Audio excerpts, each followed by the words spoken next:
Hello everyone, how are you guys doing? Good morning, good night, good afternoon, good midnight. I don't know where you guys are watching from, but welcome to our Monday stream.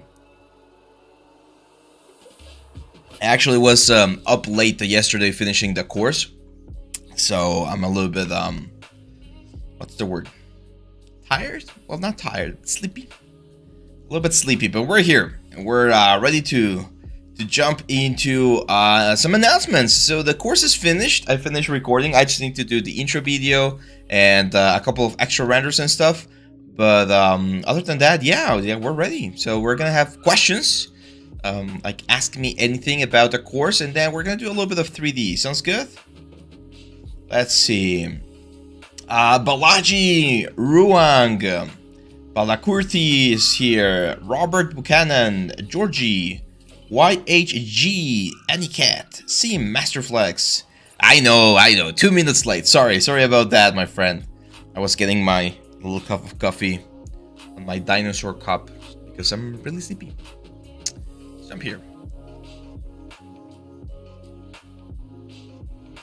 Icy Film, Anycat, and Meta 3D Studio. Welcome, guys. Welcome to the stream. So yeah, as you guys saw yesterday, I'm actually like. I left the render overnight for the character. Her name is Saria. She's gonna be the protagonist of our next course, which is a like sci-fi production course. We're gonna be going over Maya and ZBrush for character creation. So I will teach you how to get to this point from absolutely scratch. Like, we're not going to be using any base meshes. We're not going to be using any shortcuts. Everything's going to be done from scratch. And it's a production-ready character. Sorry about that. It's a high-poly production-ready character. It's not production-ready yet. So, similar to what we did with the other character with Thyros. You guys remember, it's this one right here on the banner. We're going to have 2 parts for this one. So, this is the first part where we go over the high-poly creation. And then we're going to have a second part where we go over the retopology and the texturing process for the character. Where's the music? I thought we had music here. Can you guys hear the music? Should be really loud. Oh, there you go. See, Masterflex says it's 10:32 a.m. for him. Where are you from, my friend? I am, or I think you've mentioned it before. Are you from Florida? Florida? Yeah, here in Mexico it's 9:32 a.m. So yeah, that's the character. It was a quite the ride because it's this character has something fun. I'm gonna show you here. Let me open. We open Maya. Yeah, I'm gonna open Maya. Minnesota, nice. Minnesota. When I was younger, I worked with my dad for a couple of years. He does what's the word? Consulting for companies, and we had to go several times to Iowa over here. Where is Minnesota?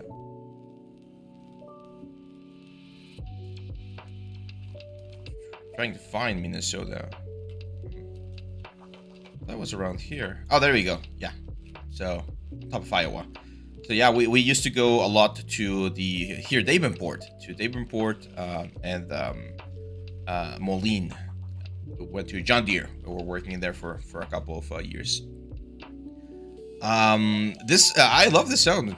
It's very like the weather there was really nice.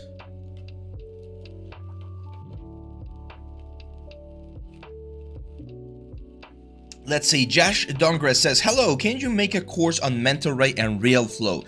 I don't think I will ever do a course on mental ray, and the thing is, mental ray like it was the included renderer for Maya for a long time, but it's gone now. So you can get mental ray, but as far as I'm aware, they're not supporting it as much as other things. So it's kind of like outdated. So people are not using mental ray as much anymore. Real flow, on the other hand, I think we will have a real flow course. I'm not sure if I'm gonna be the one teaching it, because I'm not a particles guy. I don't do a lot of simulation. But yeah, maybe I think a real flow course would be really cool. Anicat says it's 4:30 in the UK. I've always wanted to visit the UK, especially Scotland. Scotland seems like a really nice place. North of Iowa, yeah, north of Iowa. Hi, Dank says, I love your Hellboy course. It's pretty cool and has a lot of useful tips. Thank you. You mean the Thyros course, the Tiefling? This one? Yeah. That one was, it's like a masterclass, because we go over a lot of different things. Okay, so here's the cool thing about this character, my friends. And this is something that we're going to be exploring on the next, or the second part of this course. The character was built, and I go around this or through this on the videos, of course. The character was built to have two modes, exploration mode and combat mode. So we were gonna make, or I made sure to explain the whole process through this thing in a modular way. That means that eventually, once this guy or this girl is finished, we will have the armor mode, which is all of these things right here, and we will have the exploration mode. And I was thinking on a game that normally you would be on exploration mode, right, like this, kind of like Zero Suit Samus, and then after or when you encounter an enemy, the armor will spawn and you would be going into combat mode with all of the attachments here. So every single piece that you see here with the character was built taking or looking at that into consideration, so that we could spawn it, move it, like scale it, like just do a cool transition for the whole thing. I also want to do a rigging course about this girl eventually, where I show how we would rig the armor so that we could do that specific effect. And yeah, so we have weapons, we have props, we go over the face as well, we go over this here is of course a placeholder. Eventually the AAA game character will have traditional hair or fibers. But yeah, every single part of her body was built so that we can see it or use it in a modular way. Vegas, David starts us in Vegas, 8:30, 9:10. Yeah, in India, I think you guys are like half an hour, like you're 12 hours ahead and then half an hour early. Real time. The next part of Kelvin is going to be real time for games. So we're going to be doing this for games. Yeah, this was inspired by Metroid and Xenoblade. I got the concept right here. Let me show you. The concept was done by our good friend Fox, Eduardo Dominguez. He did the concept for her. So we got the body, we got the suit here, all of the weapons, and all of these things. Actually, I missed this thing. I now just realized I missed this thing. Okay, I'm gonna have to do this. I thought the course was finished, but I just realized that I forgot about doing this thing. No worries, this is a simple one. It's very easy to do the cloth. So we'll just do a quick simulation inside of ZBrush. Oh my god, I can't believe I forgot about that one. Wow. I feel dumb now. So yeah, I need to record this video. It's gonna be probably like a 15-20 minutes of just doing the cloth thing, the cloth simulation. But it's the whole process. Let's see. 1839 in Ukraine. Nice. So it's 6 almost 7 p.m. Cool. Dr. Manhattan says, amazing, I will grab it instantly. Yeah, this is gonna be can you make tutorials more in the sense of next generation game asset creation? I was thinking more like PS6. We have a couple of ideas or courses on the pipeline. One of them is the I want to do a photogrammetry, because photogrammetry is going to be a big thing, or it's already a big thing in a lot of pipelines. So I want to do like a photogrammetry and show you guys how to do photogrammetry of like weapons, characters, like armors, and then like faces and stuff. So that's something that we would probably use. Or probably do. How many polys would be used, texture map size and workflow in Maya Substance Marble Designer and Marble Set Designer? Belgrade, Serbia, 5:40 p.m. That is a new country for our map. We got our student map over here, and I've been filling it out. And Serbia, I think we did not have just yet, so I'm gonna write it down.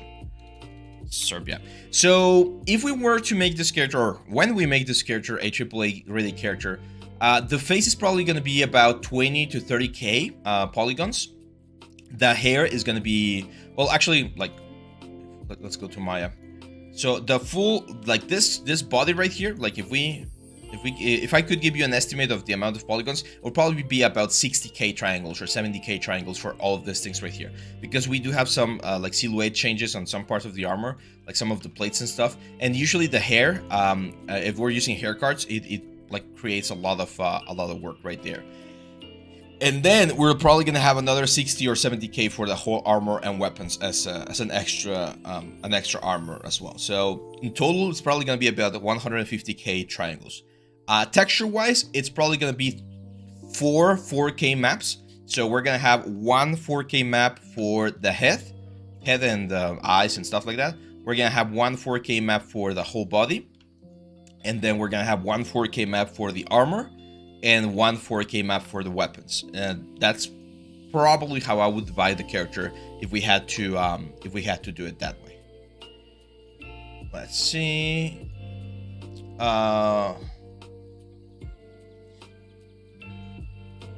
Yeah, you're welcome, Oscar. You are welcome. YHG says, how about anklet? Which one you would prefer? I was struggling with modeling robe using anklet. Yeah, if I had to do like proper cloth, I would do Marvelous Designer. It's just like the best way to do it. However, on this course, I didn't want to use like a lot of softwares because I know like licenses can be a little bit tricky to get. So I'm probably gonna be using ZBrush just to get like a very basic, just like a cloth of like hanging from the bottom. Yes, Matthias, I did get the map. It's right over here. Let me see if I can. There we go. So we're scratching all of the elements or all of the countries where we got the students. We're collecting students from all over the world. So yeah, we got the map. Still missing a lot from mainly from Africa, a little bit from South America. Yeah, I need to update it because I forgot to scratch some of the ones from last week. But yeah, we're doing that. George says, will you be able to show how you set up your UVs for 4K texturing? That's what I'm stuck at right now in my workflow. It'd be super helpful. Yes, we're gonna be doing that. I mean, when I do this character, I will definitely do that. But what issue are you having with the UVs? Is there any specific thing that you're having issues with? Daisy Joke says, your courses are amazing. Thank you. You're welcome, my friend. You are welcome. So yeah, I'm gonna have to record that video. I thought I had all of them, but no, we're missing the the little cloth for the character. We're gonna be using ZBrush for that.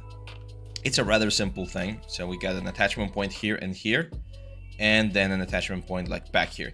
And those cloths, this is a tip that I give everyone. So here it is for you, my friends.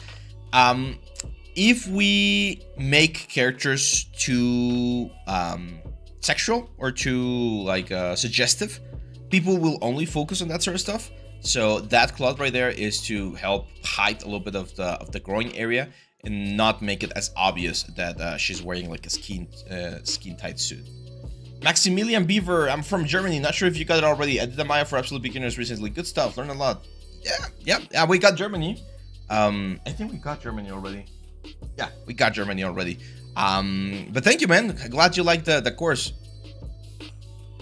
IC Film says, may I ask what is the difference between ZBrush Cloth and Marvelous? Yeah, Marvelous is way more precise. So ZBrush is like an approximation simulation, and it will give you good results, but it will never be as or it's not as powerful as Marvelous Designer. Here's the thing about the 3D world.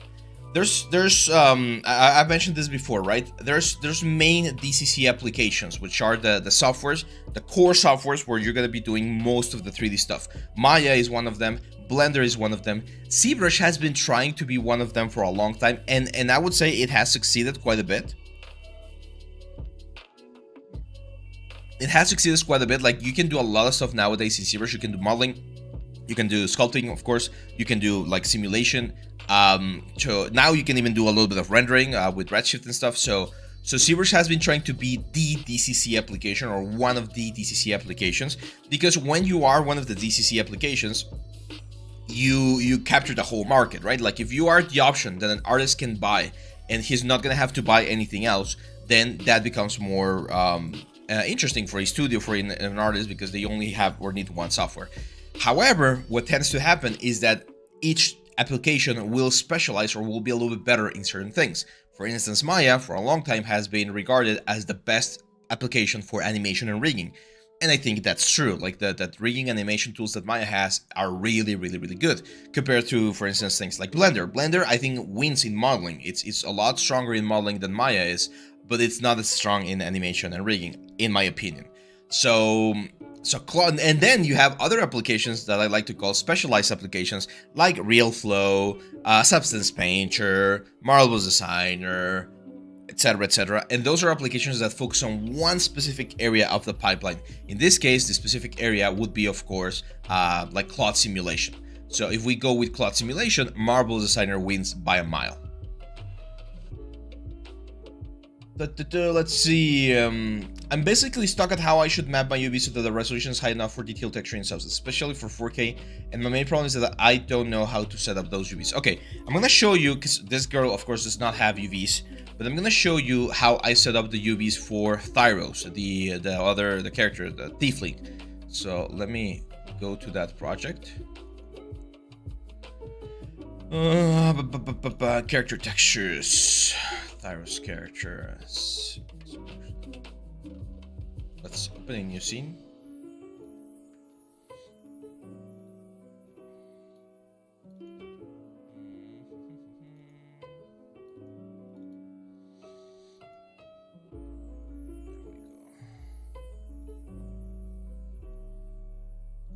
Okay, so this is Thyros, right? This is a character. Of course, the weapon was a separate piece.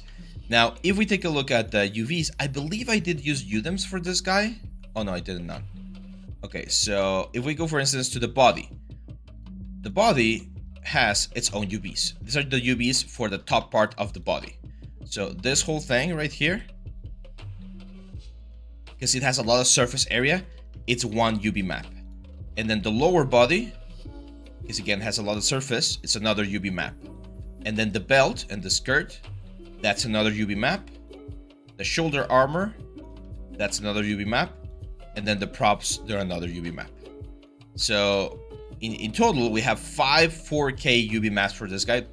He has a lot of props and accessories, so that's why I had to break this down. I know this is not the most optimal way to do it. Like if we are on a tight budget performance-wise, then we might not be able to do this, and we will need to pack everything into like maybe a single UV map, right? But then, of course, the texture resolution would suffer. So, yeah, this is the way I split it out with this guy right here. So, for instance, on the body, which is one of the most important parts of the whole character, of course, if we go to the UVs, you're gonna see that we have the head, the chest, the back, both arms, both hands, all of the nails, the horns. And this is the inside of the mouth, the tongue, the roof of the mouth, the bottom of the mouth. So all of the things related to the character are in this right here. So as you can see, the face occupies quite a bit of space, not as much, but quite a bit. So it's almost like half a 2K map. So it's like a 1K map for the whole head. And this is what allows us to have a nice like resolution for the whole character. So for this character, this was 5 maps, 5 4K maps. And then we still had one extra map, another 4K map for the axe. The axe was another like prop that had its own like UV map. When will this course be available? In the next couple of days, my friend. I'm gonna finish it today. I'm gonna record the intro video. I'm gonna record or finish all the renders. And once we have that done, it's gonna be uploaded. So probably for like Thursday, I think, like Wednesday or Thursday, it should be available in the Skillshare, Udemy, ArtStation, all of the different places. It's like 20 hours or 20 something hours, I think, of videos. It was quite the challenge, but it turned out nice. Let's see. How can I know if my showreel is ready for a studio, even for a beginner level? Here's the thing, man. It's possible. Like it depends. Like I've seen your work, Arian, so I know that you have the skills that you require to get into the industry. I've seen the works that you've done. They're really, really good. So if you ask me, I would say your reel is ready. However, unfortunately, there are so many other variables out there, and even if your reel is ready, it can be a little bit tricky at first to break into the industry. So my advice is just get it out there, publish it on all of your social medias, Twitter, Facebook, Instagram, say like, hey guys, I've graduated or I'm ready. Here's my demo reel. If you know anyone, share with them. And the more people you get to see it, the more chances you're gonna have of landing a contact that could potentially get you into a studio. Unfortunately, nowadays, and this is something that I've seen, I have a friend of mine. He just got a new job, but he told me he was struggling by sending sending resumes and stuff. He's also a Nomen graduate, and he was having some hard time like finding or landing a job. A lot of the processes are automated, so even if you have like the best demo reel and you send it to the company, most of the times, or not most of the times, but a lot of the times, there's not going to be a human seeing it. So you're going to be evaluated by a machine or something, and then if you beat the algorithm or something like that, you might get the contact, right? So the best things that you, or one of the best things you can do is stack the odds in your favor by being as loud as possible and sending as more, or making sure your name is out there with as much power as possible. So yeah, just getting your name out there is important. If you have contacts, like it might sound really, really stupid, but if you have anyone that you know, family member, friend of the family or whatever, and they are already in the industry, talk to them. They're like, hey, I have my portfolio ready, can I show it to you? And then maybe they know someone that can help you. It's a really complex like situation, to be honest, but one of the key things to have is a good portfolio, and you already have that. So I would suggest going from there. Let's see, when will this course be available? Or already answered that, sorry. So the maps are for 4K. The character just showed me. Yeah, so all of this maps for this character are 4K maps. And here's the trick that I'm gonna show you. So if you grab the character after you've done the UVs, okay, and you select all of the UVs, and you go to transform, and you go to this option called textile density, you can set this 4096 and ask to give you the textile density. And as you can see, this character has a 2.2 textile density. So we have 2 pixels per unit, which in this case is 1 centimeter, which for a game should work fine.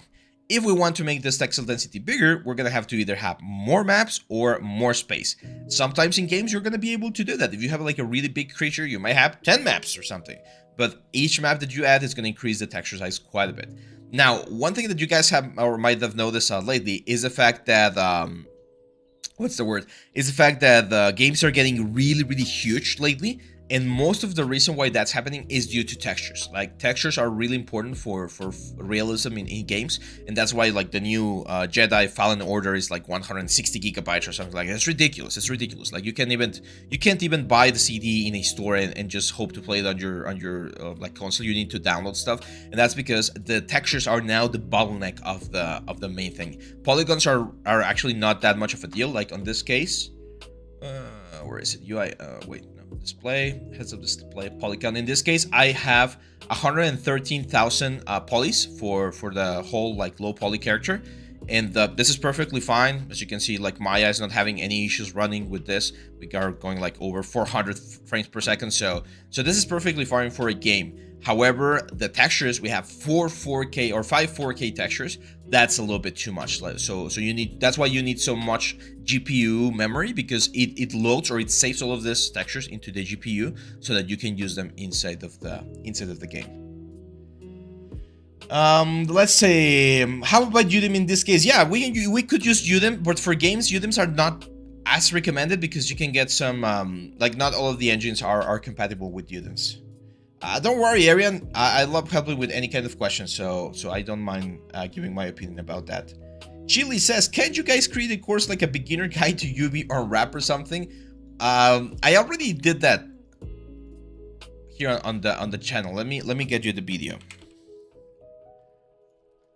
We did this last year, I think. Videos. So it was like an absolute guide to UVs. Was it early last year or something? My God, we've done so many things. So if you guys were not aware, we have a lot of things in here. There's a lot of elements. We've done a little bit of everything.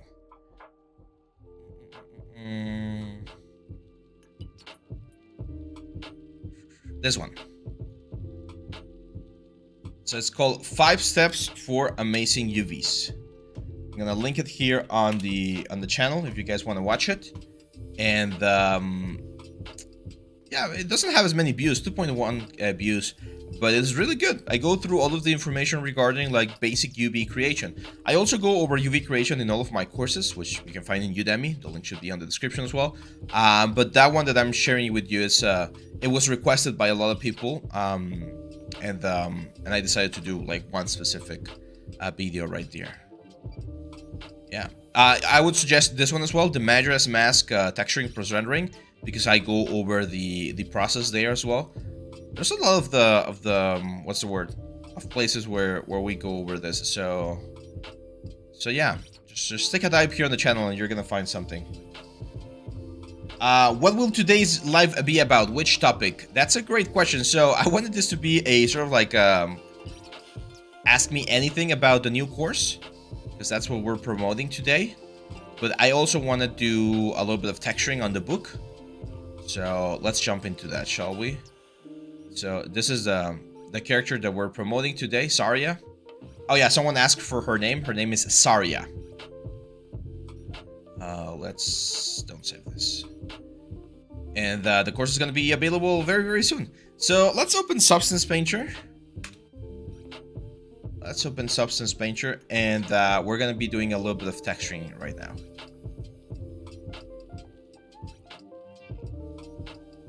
By the way, we also have our Discord channel available.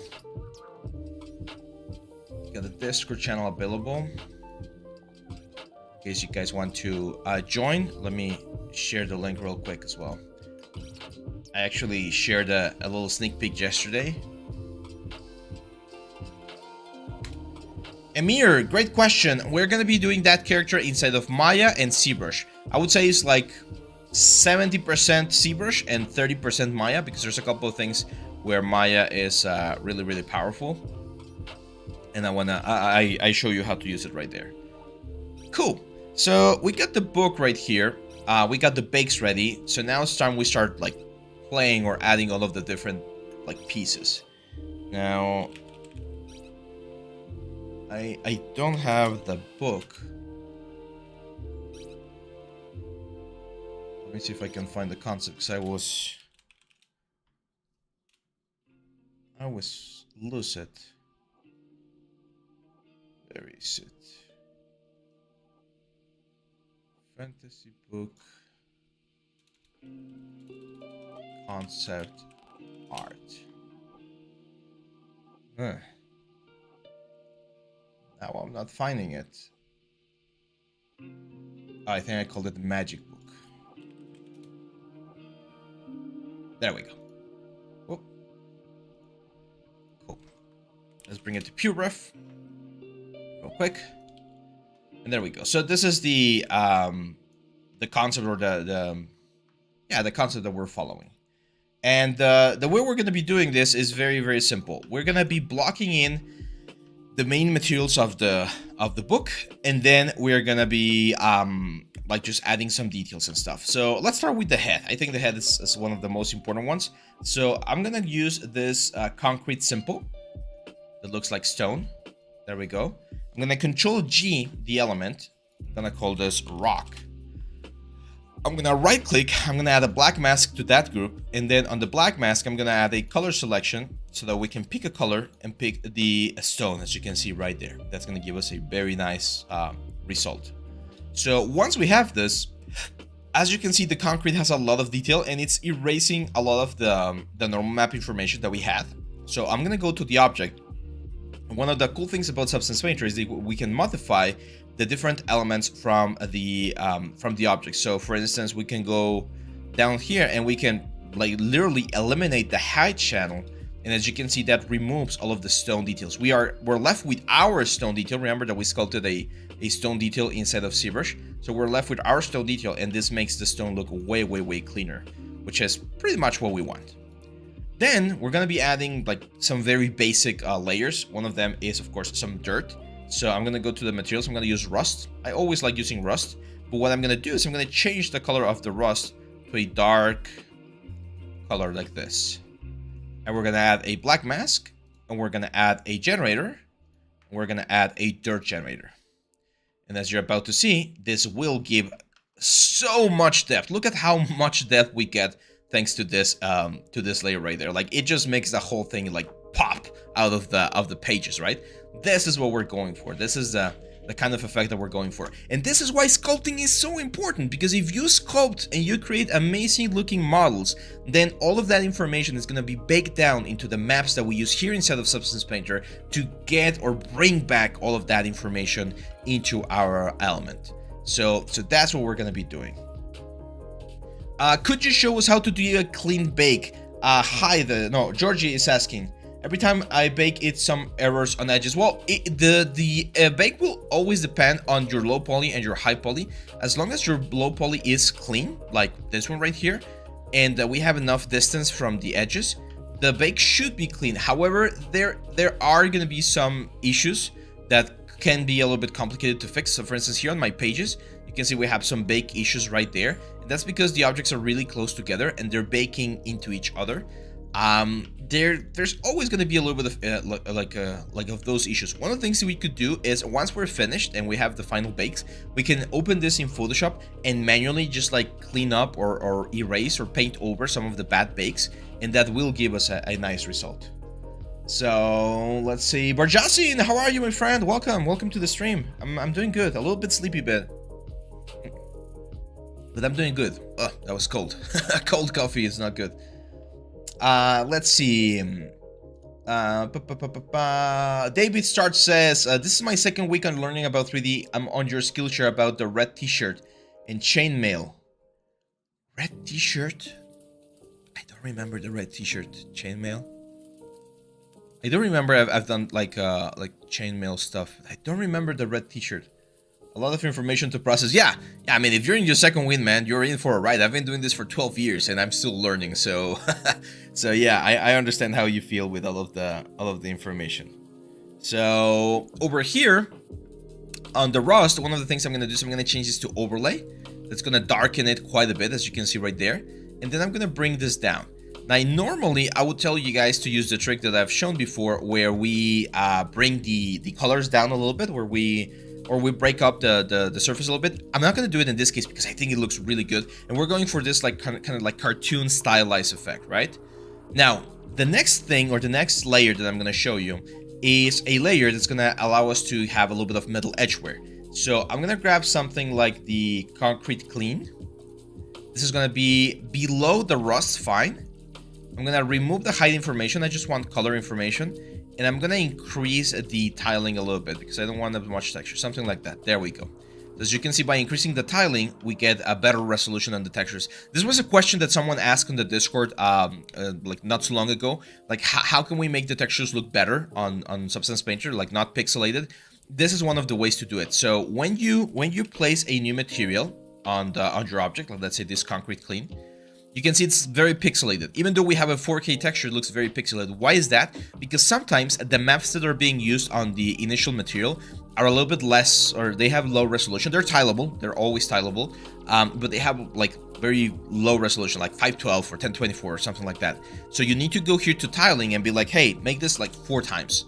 And as you can see, that will increase the resolution and it will avoid having a lot of that effect of like pixelation. So I'm going to remove the roughness or the height information. We don't want that. And then this one, I'm going to add a black mask as well. And we're going to add a generator. And this is going to be a metal edgeware generator. As you can see, that's going to sharpen up all of the lines right there. Normally this one, I like to change to something like a linear dodge, which makes it really, really bright. And then I'm going to like lower this a little bit to fade it out. And look at how nice that looks. So just 2 layers, a very basic like dirt layer and a very basic concrete layer, and we get something that looks really, really, really interesting. Can I show you the UVs for that book? Yes, of course. There we go. So it's the front of the book, the back of the book, the blocks of the book, and then the side of the pages. Very simple UV. Very, very simple. Okay. So now for this one, I am gonna show you the trick that I use very often. This is one of our secret tricks. So it's like a little bit of a sneak peek of what we do in the courses. We have Substance Painter courses as well. Like all of the courses that you see right here, they're available for you like right now. We have over 60 courses. So I'm gonna add a fill layer, and on the fill layer, I'm gonna use a clouds texture, like this clouds 3. And I'm going to increase the scale or the contrast of the clouds quite a bit. And I'm also going to increase the tiling. So we get this breakup on the clouds. Look at that. Just like this splotchy mask. And then what we can do, this masks are just black and white information. It's black and white pixels. And we can multiply them or divide them against the other mask by going into something like a multiply. And that way what's going to happen is instead of having the metal edgeware everywhere, the clouds are going to be masking some parts of that metal edgeware. As you can see, we get a more natural looking like metal edgeware. And the cool thing about this is that at any point we can change the intensity of the effect. So by multiplying these two masks together, we can play around and generate a very interesting like transition from one mask to the other. And this is going to give us a more natural, more realistic look for the whole thing. Let's see. Jeremy Pfeiffer says, Abraham, any chance you might be able to create a video on utilizing Redshift with Maya? Oh, that's a great question. The thing is, I think Redshift, I've used Redshift before, but I think it's paid, right? And I don't think I have the I don't have the license. How much is it? Oh yeah, that's the thing. These guys want you to buy the maximum one thing. It's just ridiculous. Yeah, I'm not sure, man, because I don't have Redshift. So I'm not sure if I can be able. But if there's any specific question, I can look it up for you and give you some advice about that one. Okay, so now we're gonna go for the leather, and as you can see, the leather is all of this parts right here. So I'm gonna look for leather. We have a couple of leathers right here. I think I'm going to use this leather back. I'm going to bring it all the way to the top. Control G. Let's call this leather. And then I'm going to add a black mask. And I'm also going to use a color picker or a color selection to select the blue and the green. That should be all of the leather points of the book. And yeah, as you can see, we get this. Now, oh, there's a little bit of a bake issue right there. That's weird. What color is that? Oh, huh. It's really weird. Okay, if that happens, no big deal. We can just add another paint layer. And then on the paint layer, just like, paint that in. I'm not sure why that happened. It's a weird bug there on the bake. We're probably gonna have to fix that on the actual geometry. Okay, so I'm gonna go to the leather back here. First thing I'm gonna do is I'm gonna increase the tiling, as I mentioned, to something like a 3, so we get smaller leather. I do want to keep the height. I think it helps, but it's a little bit too much. So I'm gonna go to the height information over here, and we're gonna bring the height down to something like 32 or something. There we go. And then the color, as you can see, it's like a purple, like a dark purple leather. So there we go. Like I do want a little bit of color, a little bit of hue. And that's it. Cool. Let's do the metal bits as well, just to get a general idea of how the colors are going to be looking. So I'm going to look for metal. And there's this one called Iron Raw that I really like using. I'm going to use this Iron Raw on the very top. I'm gonna group this, add a black mask, and on the black mask we're gonna use a color selection. We're gonna select the purple. As you can see, that's gonna give us the purple effect. Now, colors here seem a little bit off, but I see a little bit of red, so I'm gonna make this a little bit more like a bronze. So I'm gonna go. There we go, a little bit there. And we're gonna increase the roughness a little bit more. Now, we can get rid of the metallic if we want to keep the object very flat, but I actually kind of like the metallic, to be honest. So I'm gonna keep it right there. I feel like that makes it nice. What's the name of the new course? That's a great question. I'm not sure. I think it's gonna be something like sci-fi character sculpting or character creation. But yeah, it's the main focus is hard surface and character creation. So I'm still deciding on the name. We're gonna have to decide very soon because I'm recording the intro video today. The new course is out. No, not yet, Varjasin. It's gonna be out in the next couple of days. For those of you that are just tuning in, this is the new course. It's Saria. We're gonna be doing this very cool character. It's a high poly process of the whole like a character. I was rendering the turntable, but the render crashed, so I'm gonna have to start it over again. It crashed in like frame 50 or something.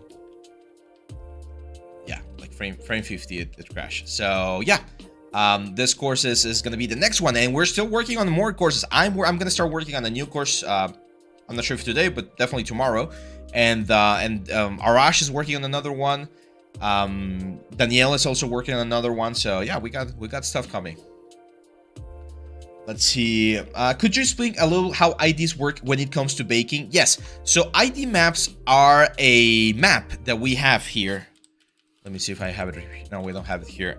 ID maps is a way in which we can create specific selections for the faces. We went over this on the last live stream, so if you want to see a little bit more of how we did it, Georgie, make sure to check that live stream as well. But the way it works is inside of Maya, we assign a new material to each part that we want to have as a different ID map. And when we bake it here inside of Maya, it just works. Like it just creates the stuff that we want. Like it just selects, or sorry, here inside the substance, it just creates this like a color coded map that we can use to quickly select options. Instead of having to paint in or out all of the different faces, we use ID maps to do that. Will we see female anatomy in that course, sir? Of course. Want to see I'm gonna show you a quick sneak peek of how we start on that course. Chili says, hey Abraham, I have a question. Should I make PBR material using Designer or just Adobe 3D Sampler's AI? Oh, that's a really good question. So if you want to be a material guy, like if you want to be someone that creates and optimizes materials, then you do need to learn Substance Designer. I don't know Substance Designer. Most of the stuff that I do is Substance Painter and Substance Sampler. So you don't need it to be a character artist, to be honest, or to be a prop artist. But it does help, so it's up to you. If you want to be a specialist on that software, it's cool. But that's a software that only like really big studios use, like quite a bit. Like for instance, us here on the small studio, we've never used it. So take that as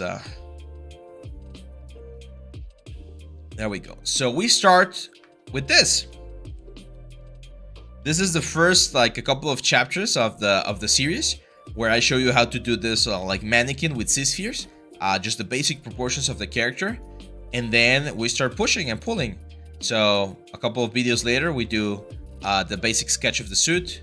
A couple of videos earlier, like right here, for instance, we go over the whole anatomy, arms, chest, back, everything, and eventually we get to. I think this is the final position of the like the exploration mode. Yeah. So this is the final like clean mode with hands and everything.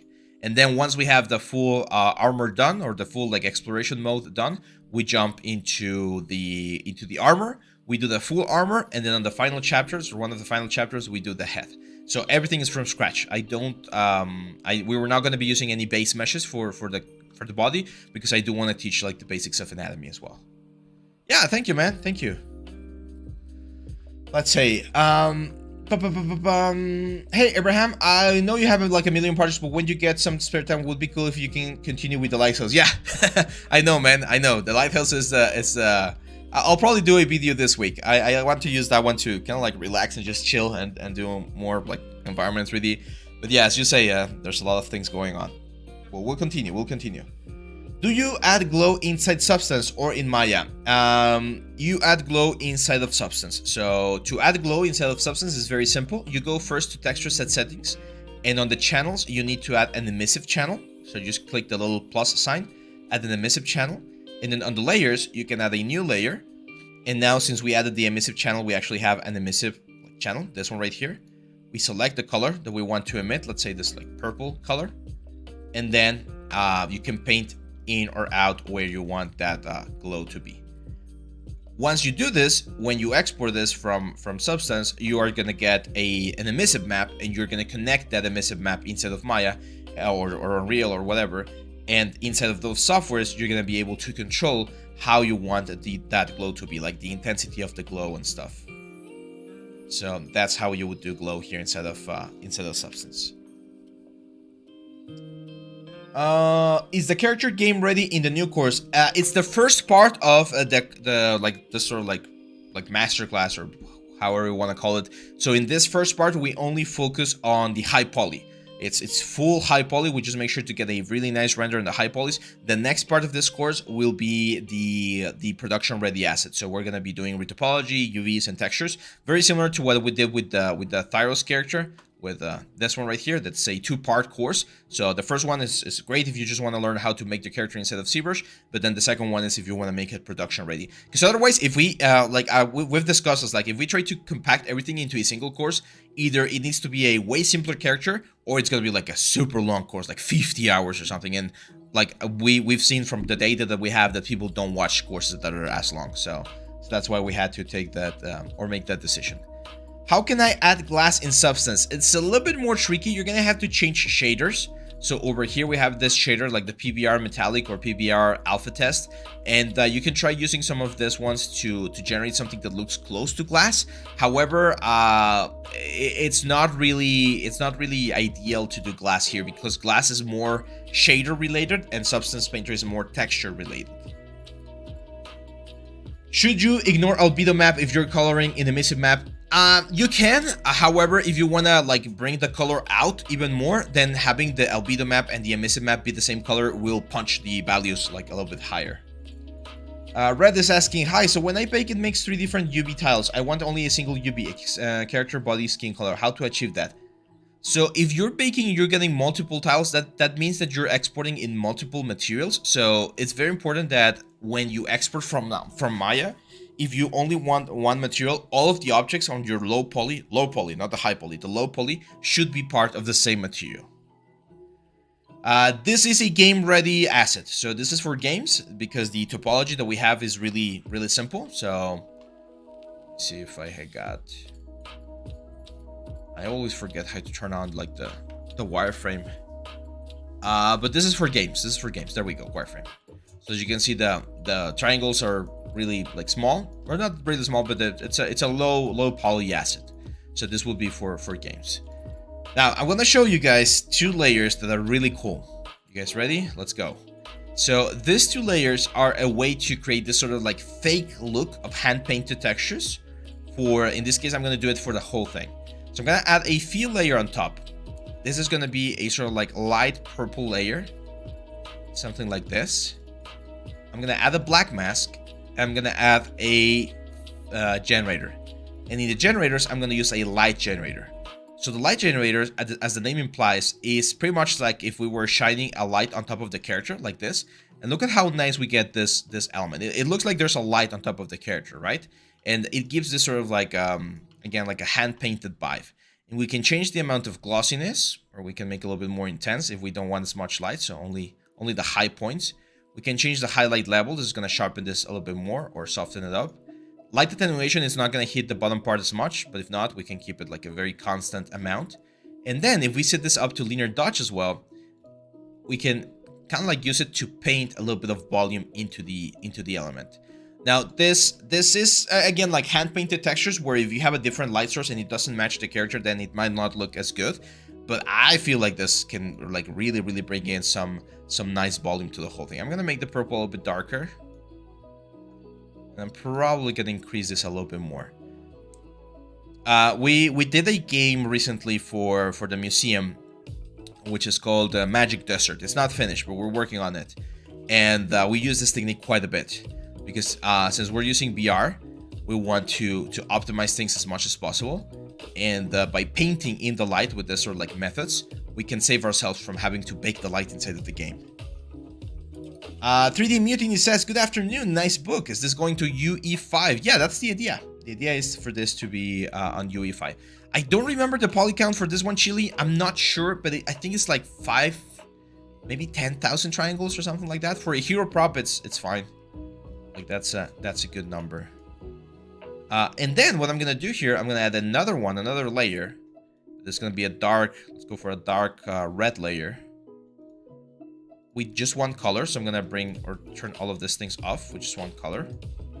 Black mask, generator, light, and this one's gonna be hitting from below.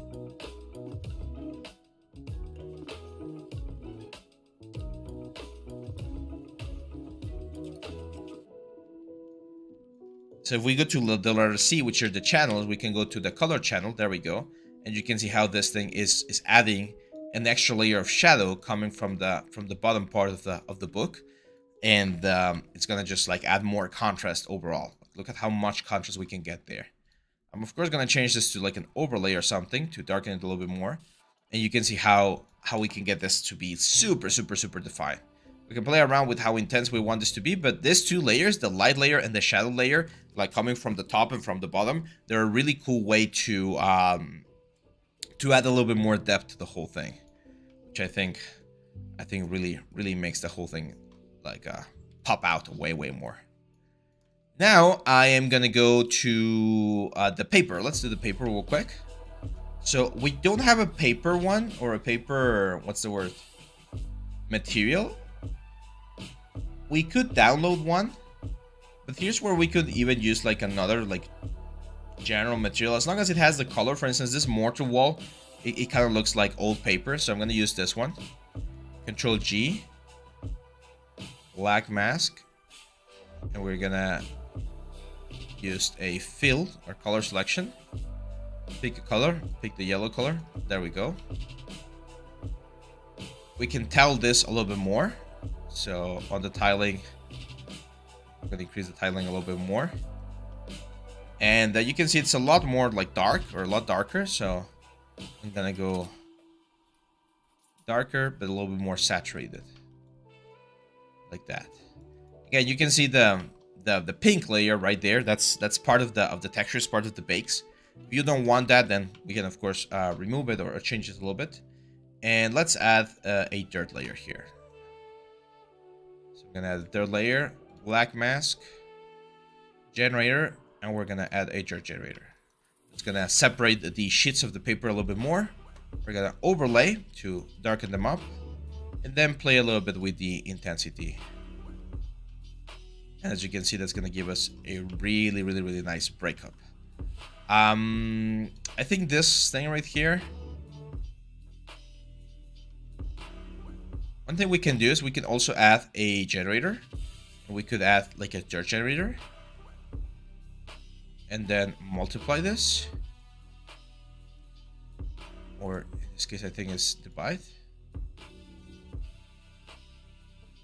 So what I want to do here is, there we go.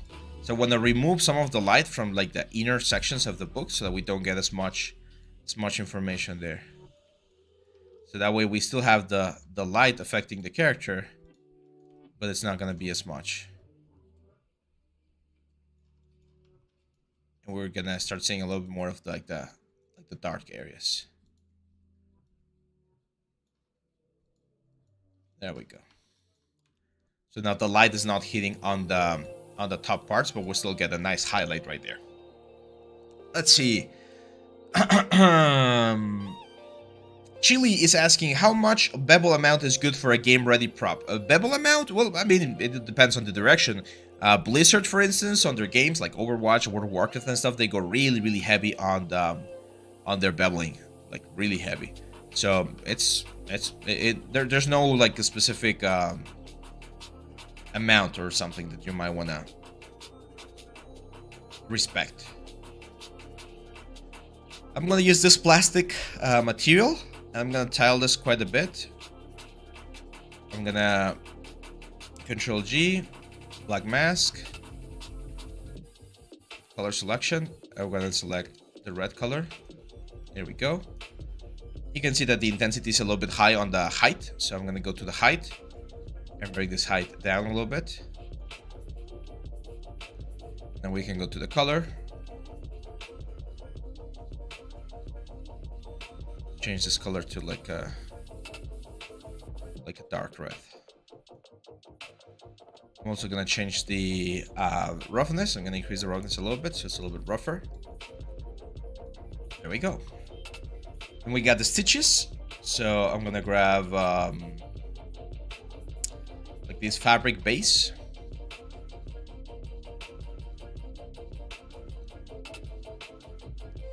Then we're gonna add a color selection as well. There we go. That's the stitches right there. I think the color is a little bit too dark, so let's bring it down a little bit.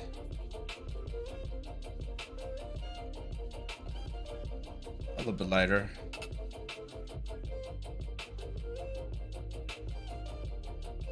Like that. Cool. And now we need to do this guys right here. Actually, those look very close to the leather, so I'm just gonna go to the leather, and on the color selection, I'm gonna add them so they follow the same sort of like pattern. I think that looks good. Cool. Now I'm gonna go to the metals because I feel like the metals are missing a little bit of depth. So here on the metals, I'm gonna add some dirt, black mask, generator. We're gonna add a dirt generator. There we go.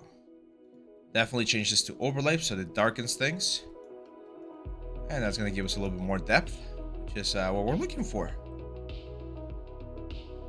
Let's see. Icy Field says, "Teacher, may I ask if your client asks it would be better for a book to open split by page to page than you do the model there?" Yeah.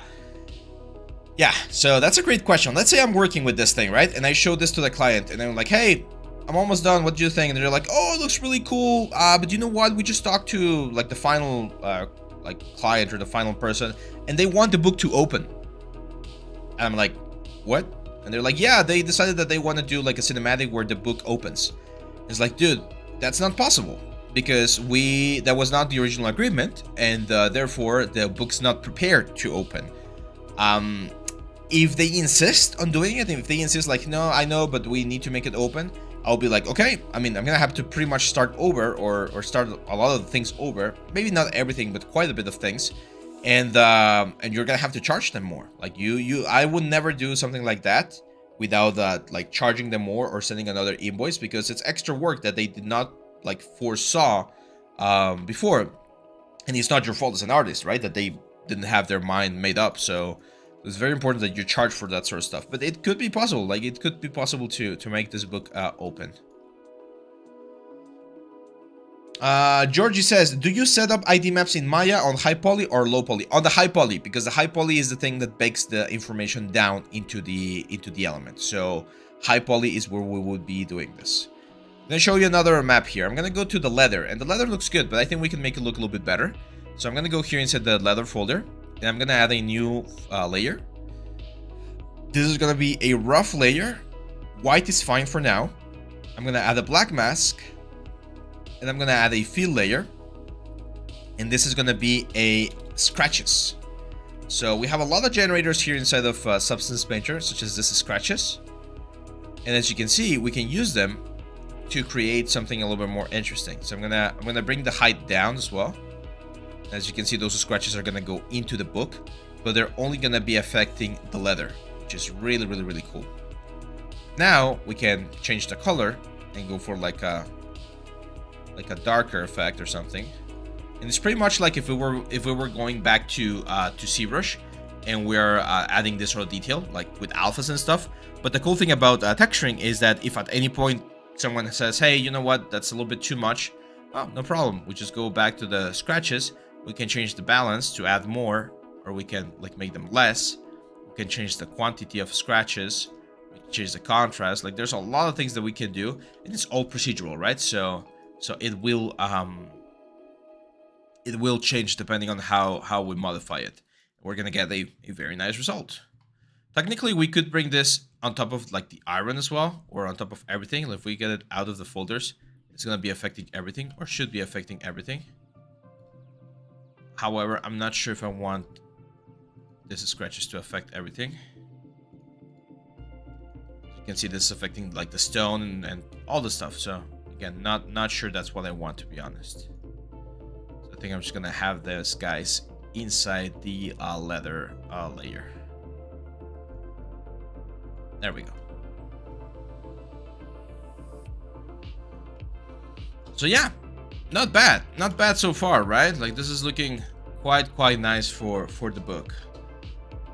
Georgie says, what would your advice be for a beginner freelancer to start attracting clients? Oh, that's a great question. So here's my advice, and it's I got this. I have not tried it this way because thankfully I'm in a situation where I don't need to do that anymore. But I've seen a lot of people in social media doing this, and I think it's a good strategy. So if you already know how to do simple stuff, like simple stuff, let's say, here, I'm gonna show you like coffee cup 3D. So let's say you already know how to do like a very simple coffee cup like this. Just this very simple model, maybe like a little plate or like the donut for blender. Like, let's say your skills are to this level, right? Like they are working fine. Like, you can do stuff like this. If you can do stuff like this, go to Google Maps and look for coffee shop. If I go here to my maps, I'm gonna see some coffee bars like close to where I live, and please don't DDox me. And I can just call them and be like, or just go with them, like show them your portfolio and be like, hey, I do 3D and I can do a 3D little ad for you. I'll do it for free. It's only gonna take you like 1 or 2 hours maybe to do the whole model, 3 hours, maybe a day. Let's say you spend a full day doing the 3D and you're like, I'm gonna do it for free with one condition, that you use it and then you credit me. So on the post on Facebook or on Instagram, you're gonna credit my name. You're gonna like have my little portfolio link or something, and it might help you with clients. So as long as it's a like quid pro quo, like you're getting something in return. Like if you know they have like 20,000 people on social media, then you upload that, and that's one way to get your name out there. Maybe they like your work and they're like, hey, we want you to do this thing every week. Like, we want a little cute animation or a little cute like a render every week for what we're gonna be doing, right? So that's how I would start. Like, if I had nothing, if I knew no one and I had to start right now, I would just go to a local business, show them my portfolio, be like, I'm a 3D artist, I want to collaborate with you. What can we do? Like, maybe they won't be able to pay you, but hey, can you give me free coffee for a month or free coffee for 2 weeks? Like, I can come here and just grab 1 cup of coffee. That's money, right? Like, that's something that you can do, and again, it's a way to get your name out there. Now, if you want to go to like bigger leagues or bigger clients, that's totally fine. You can go to big companies or big offices in your city as well and like offer them. And the question that I always like to ask my clients is, how can I help you? Like, what do you need? Well, what is it that you're looking for? Oh, we want to have more reach, or we want to make people more aware of our product. We want them to understand what's the way to do it. Like that sort of stuff. Like, how can you, if you become someone that can help them, you become someone that's valuable. Because I feel like a lot of the times people have a wrong approach when trying to sell things, where they're like, hey, buy this, like I want your money, buy this. It's like, that's not the approach. That's not the approach I follow with like the courses that we have here. Like, my approach is, hey, here's this, I know this is going to be useful for you, how can we make this work, right? Like, how can I make it so that you are comfortable working with me, working together, so that you benefit and I benefit as well, right? Like, it's a sort of like a win-win situation. So if you have that sort of like business mindset where you want to help other people, I feel like that opens more doors, and it makes you more it makes people more approachable, because they don't see you as a what's the word, like a predator that's just like waiting to take your money away. You're a problem solver. You're someone that's gonna help them grow their business as well, and if they're happy, then you're happy, and everyone's happy, and we all win. So yeah, that would be my advice, portfolio, like, or working or work-wise. Let's see. Shrey3D says, sir, in my portfolio I have many book opening scene. There you go. Yeah, that's a good animation. Like, any short animations, props, environments, all that sort of stuff is really good for portfolios. Here's another advice for portfolio that I was given when I was a student. You should tailor your portfolio to the work that you want to do. So if you don't want to do animation, don't add animation in your portfolio, because there might be someone that's going to call you and be like, hey, I saw your animation, I need your work. or I need help with that, and they will be calling you to do that. For instance, I know how to rig. I can rig like almost anything that you give me, but my portfolio never has any rigging because I don't want to be attracting clients for rigging, because I don't like rigging as much. I do like it, but it's not my favorite thing to do for 3D. So you should always tailor your portfolio to the things that you want to do. That's very, very important advice right there. Aryan says, can you please explain how the modular workflow is used for environments? What if the environment doesn't have a lot of things to be copied again and again and again in it? If that happens, then that's it. Like there's not much you can do. So for instance, I was playing a little bit of Destiny a couple of weeks ago. Haven't been able to play. I've been waiting to play the new Xenoblade expansion, but I haven't been able to do so because I've been working, a lot. So let's see something like this, right? Like, as you say, there's not a lot of modularity, right? Like, yes, we have a couple of things that we can use, but sometimes you will have very unique environments, and there's not going to be the option to do a lot of modular things. If that's the case, well, then that's the case. You're gonna have to optimize in other ways, tileable textures maybe, or just like despawning and spawning things when you get into the specific area, because well, that's the way the concept art is built.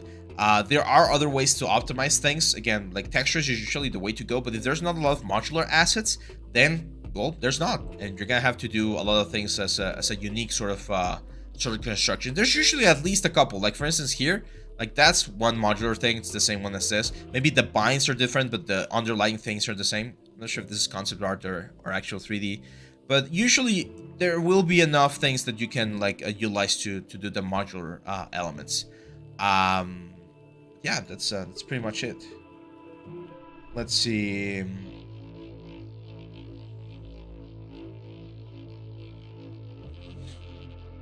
Yeah, I would. That's a great question, Georgia. Like, should you go to the coffee shop with the thing ready, or should you go with the coffee shop and tell them that you are doing that sort of stuff?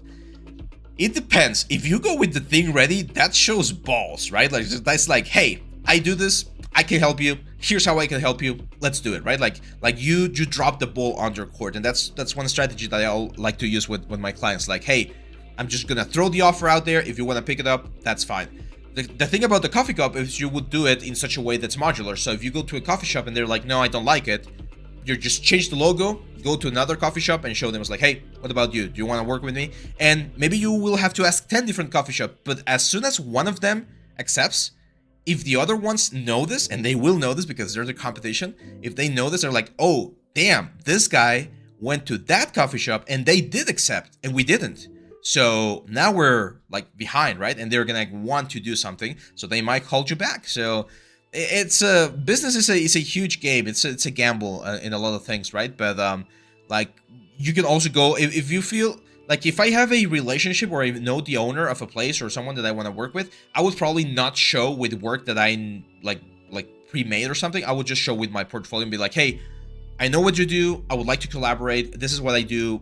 What could we do? Like, what do you need? Do you need more exposure? Do you need explanations? Do you need a render? Do you need experience? Whatever. Like, because I want to see how we can collaborate. But if I don't know the guy, I think it will be like really ballsy to go there and just say, hey, I got the render ready. Just say yes to me and I'll give you the file and you can upload it like in 5 minutes to your social media to get more exposure. So yeah, it's a tricky world, but it is possible. It is possible. Praveen Kumar says problem is agency client. Yeah, that's another world. I always tell that there's three ways to make a living out of this whole thing. So you have the option to work at a studio, you have the option to work as a freelancer, or you have the option to make your own studio. So the difference between freelancer and your own studio is, as a freelancer, you're going to be doing what I just said. You're going to be going to the client and telling them, hey, this is what I can offer to you. How can we collaborate? And if you have your own studio, clients should be coming to you, or you should be going to clients and offering what you do as in a studio. That's what we do here. Like, we as Hyperlab, we go out there and be like, hey, we're Hyperlab, we do this. We believe we can help you with this. What do you think? Let's work together. So there's like those three things. Like, you make your own studio, you work for a studio, or you freelance, which are going to give you slightly different perspectives. So Jan says Fiverr is the best platform for freelancer. I've never done freelancing like that. Most of the time people have contacted me, but yeah, I know there are several places where you can do that. Am I gonna be adding the rope later? Yes, we're gonna be adding the rope, the nails, the little like paper things, the lock. Like we're still missing some things here for the book. But I wanted to start with the basic like texturing here. So I'm gonna stop the stream right now, guys. Well, not right now, a couple more minutes, but we're gonna finish. We're gonna stop with the texturing right here, because I need to go back to work and finish the render. As I mentioned, I forgot the little like loincloth. It's gonna be quite important for the character. It's gonna add a little bit of organic thing to the effect as well. So I'm gonna be adding that shortly. And this is the new course. For those of you just tuning in, this is the new course that we're going to be releasing in the next couple of days. It's like sci-fi creation course where we focus on the creation of the high poly for this character right here. Later on, I'm not sure if it's going to be this month, but probably next month we're going to have the second part of this course. We're going to be going over the game ready asset. So we're going to be preparing this asset right here to make it game ready and texturing and get it into Unreal Engine. So yeah. Any more questions, guys? Let's see. Chili has one. If at any point you need to texture something specific, but you don't have any texture that looks anything like it, so what would you do? Use Designer? That's a great question. So I am paying, of course, for my subscription to Substance Painter. So I don't think I've ever run into that issue. Because here on Substance 3D Asset, I have access to over, I think, like 10,000 different materials. So, like, I've never had an issue where I don't have the material that I need. Like, you can look for, like, super crazy stuff like cheese, for instance. And there we go. Like, we got texture for cheese. Blue cheese, Emmental cheese, brie cheese, Gruyere. So, you can look for, I don't know, like coal, for instance. We got coal material, coal gravel, coal bunker. So, I have every month I get 30 points and I've never used them all, so yeah, I don't think I've ever had to do that. But if I needed a specific material and it was not in Substance Designer or in any other place, then yeah, or in Substance Painter or Substance Assets, then yeah, Substance Designer would be the solution there.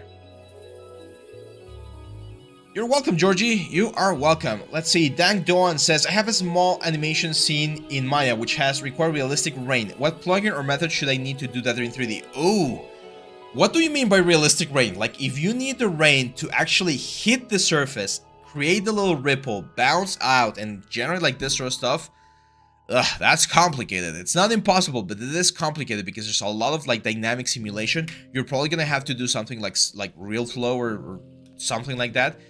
Usually rain is done in post-production, like with After Effects or something. There are plugins in After Effects that can get you rain, and I believe there are even filters where you can kind of like draw where the floor would be and they create like the little bounce and stuff, because rain is one of those things that are really complex. If you want to make it super realistic, you're gonna have to do simulation, and that's it's heavy. Stray 3D says, I tried working on Fiverr, have 5-star rating, but not getting work from last 6 months. Getting order on Fiverr is really hard. Yeah, I wouldn't be able to tell you my opinion on that because I've never used Fiverr, but I know that unfortunately, well, not unfortunately, but those sites tend to be very competitive, so there's a lot of people using them, and that can of course generate a different more competition, make it a little bit more difficult. Icy Film says, sir, these days I'm having trouble inside Maya that if I select surfaces, some of the surfaces I didn't select get selected. How can I fix this issue? The surfaces that they didn't select are not the ones that is behind, which I choose. That's weird. Usually Maya will sometimes freak out. It's relatively common for it to freak out, so you might want to go to Documents, Documents, Maya, the version of Maya you're working with, and just delete all of these preferences. That will reset Maya to default. You will lose your shelves and scripts and stuff, but you can just like bring them back or copy them before you do that. And if you delete the preferences here, you will be able to restart Maya, and hopefully that will solve it. Well, that's it, my friends. I'm gonna go. I need to go and have breakfast, and then I'm gonna go and finish the cloth here and a couple of other things that I'm still missing. And then we'll do the intro video. You'll probably be seeing the intro video tomorrow on the channel, or I'm not sure if tomorrow, but in like a couple of days once the course is ready. And if you guys wanna hear when we get this course, make sure to go into the Discord channel. We have a Discord channel right here. I'm gonna send the invite again for those of you that want to join the Discord. There it is on the chat. Rang says, will this character continue into rigging and some animation while walking and running? Yes, I do want to get there. But it all depends on how well it sells, of course. So we're gonna have this first part, which is the high poly. Then we're gonna have the second part, which is texturing and shading. And then hopefully we'll get to animation. I want to do like a full animation where the suit just like appears and then assembles onto her, like Sailor Moon style or something like that. That's why I made it so that the exploration mode and the combat mode are all modular, so everything just like moves and assembles perfectly on top of her body. So yeah, that's the idea. Emir Samarski, could you tell us what famous video games have you worked on before, if you're allowed to, of course? I actually haven't worked on big video games, like AAA games. I did a game called Hypergun that is on Steam. That was like a roguelike shooter thing. I did a commercial for Diablo Immortal a couple of years ago. I did a commercial for another company that I cannot name right now. I think I'm still under NDA for that one. But I have my own studio, so we've been doing small scale, like we're like an indie studio, and we've been doing small scale video games for museums here in Mexico. That's one of the main focus that we've been working on. So yeah, that's a little bit of my experience, but I'll talk about more about my career on the next live stream. Okay, guys? So yeah, that's it, my friends. Thank you very much for being here. Thank you for your time. And if you want to check any of our courses, they're down here in the description. Talk to me on Discord. I'm also always willing to give recommendation of what courses is going to be cool. So yeah, that's pretty much it, guys. Thank you very much. I'll see you back.